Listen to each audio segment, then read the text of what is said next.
عليكم. مرحبا بكم في مطبخ فاتي. اليوم ان شاء الله غنصايبو كيش بالفخوي د الميغ، كيجي خفيف والمذاق ديالو جد رائع.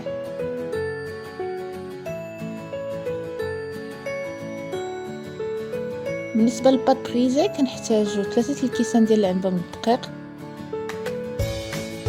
شويه الملح،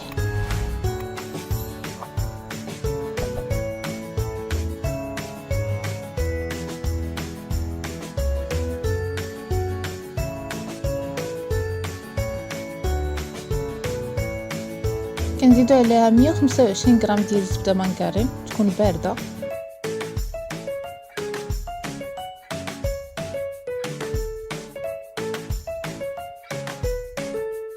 كنبقاو نخلطوها مع الدقيق مزيان حتى كيترمل لينا الخليط.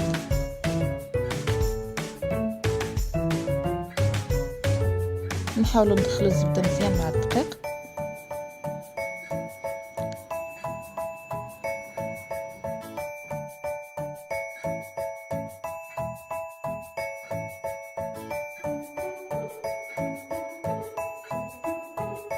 هكذا كيجي الشكل ديالو.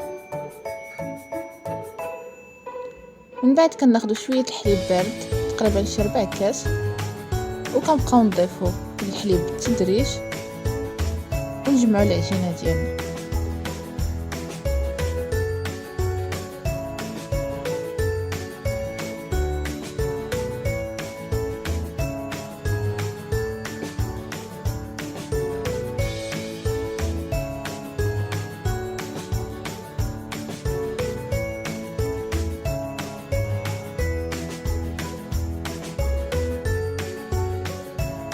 بالنسبه للعجينه كتجي شويه قاصحه وكتكسر، حاولوا نجمعوها بهذه الطريقه.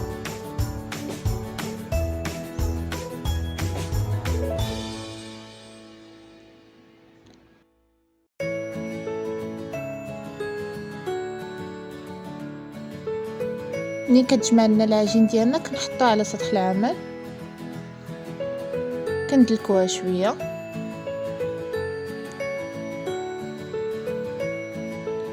ندخلوا ديك الزبده مزيان مع الدقيق،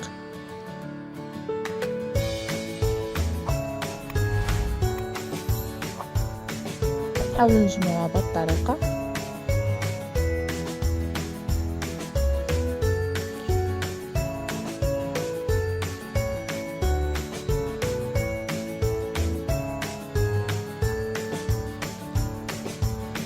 كنلويو عليها السلوفان، كنخليوها في الثلاجه لمده ساعه ترتاح.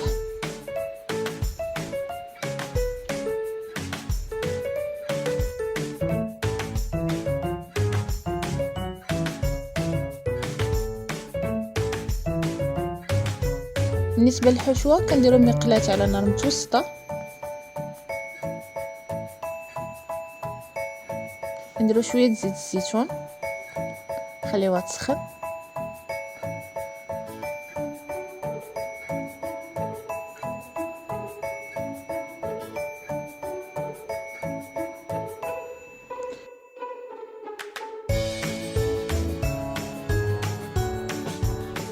بالنسبه لي انا درت شويه البصماغ مع الكروفيت. تقدروا ديروا اي نوع ديال الحوت عندكم، كيبقى اختياري.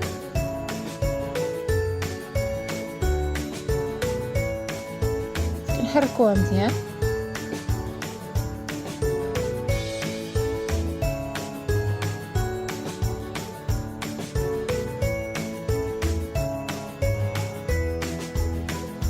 نضيفوا لهم الملح،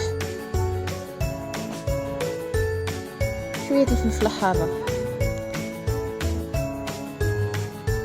من الافضل ما ديروش العطريه، يعني الناس اللي كيبغيو العطريه يقدروا يديروها، ولكن من الافضل ما ديروش بزاف باش تبقى النسمه ديال الحوت هي اللي غالبه.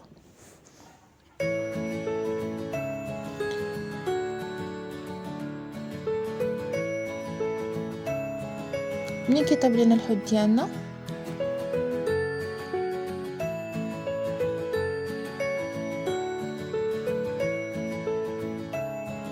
كنحيدو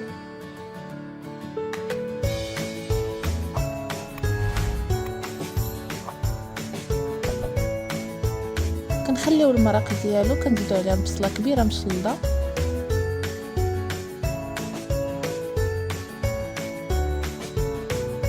وكنخليوها تشحر مع داك المرق.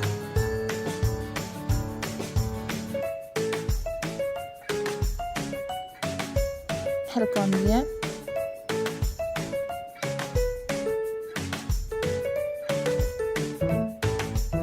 ملي كتولي بهذا الشكل كنحيدوها نخليوها تبرد.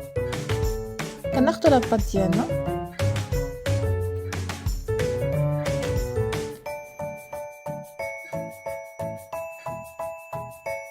نحاولوا نطلقوها شويه باش تجينا سهله في الخدمه.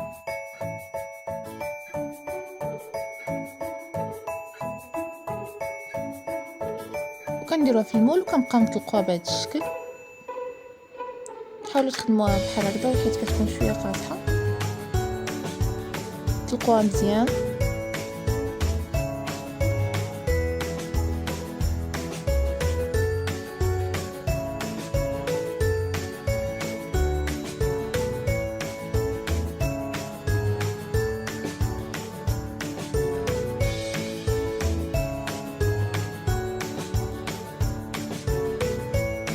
نحاولوا نقادوها بمستوى واحد.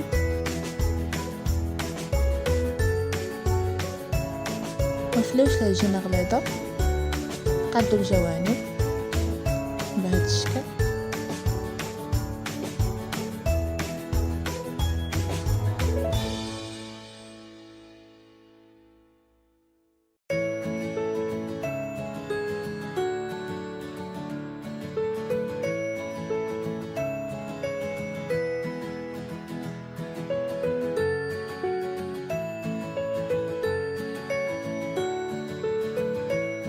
ملي كنكملو كنحيدو العجينه اللي بقات لينا زايده بهذا الشكل.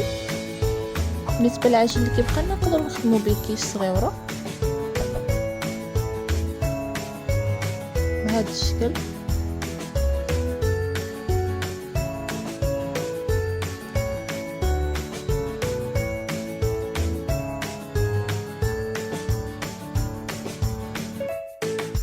نحاولوا نضغطوا عليها بالشوكه كامله بهذا الشكل.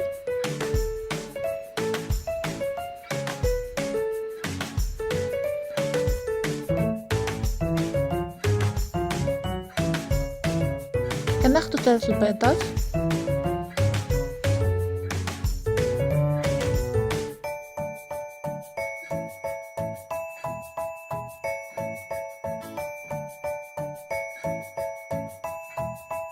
كنضربوهم مزيان.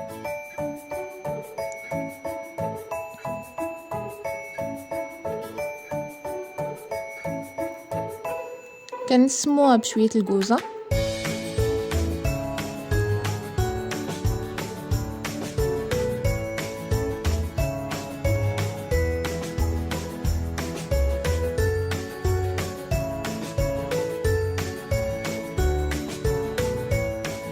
كنزيدو نص كاس الحليب والياغورت الطبيعي. تقدروا ديروا الياغورت اولا الكريمه السائله كيبقى اختياري.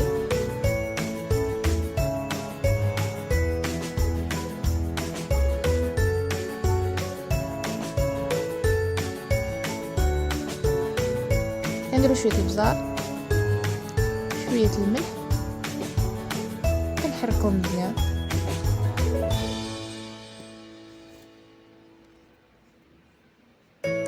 كنضيفوا لهم البصله والحوت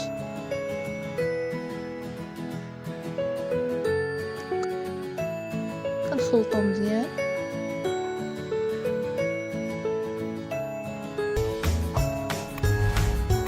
من بعد كنجيبو المول وكنفرغوا فيه الحشوه. نحاولوا نفرغوها كامله نساويوها مزيان.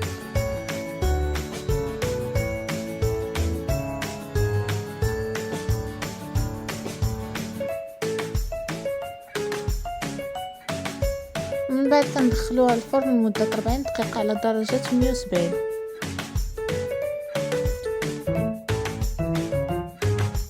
ملي كنحسوا بالكيش ديالنا تحمر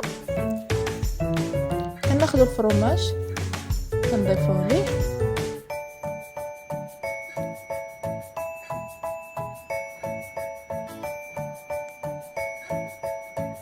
وكنخليوه يتكراتينا. وهكذا كاين الشكل ديالو من بعد ما كيطيب. كنتمنى ان شاء الله يعجبكم وتجربوه في القريب وبصحه والراحه.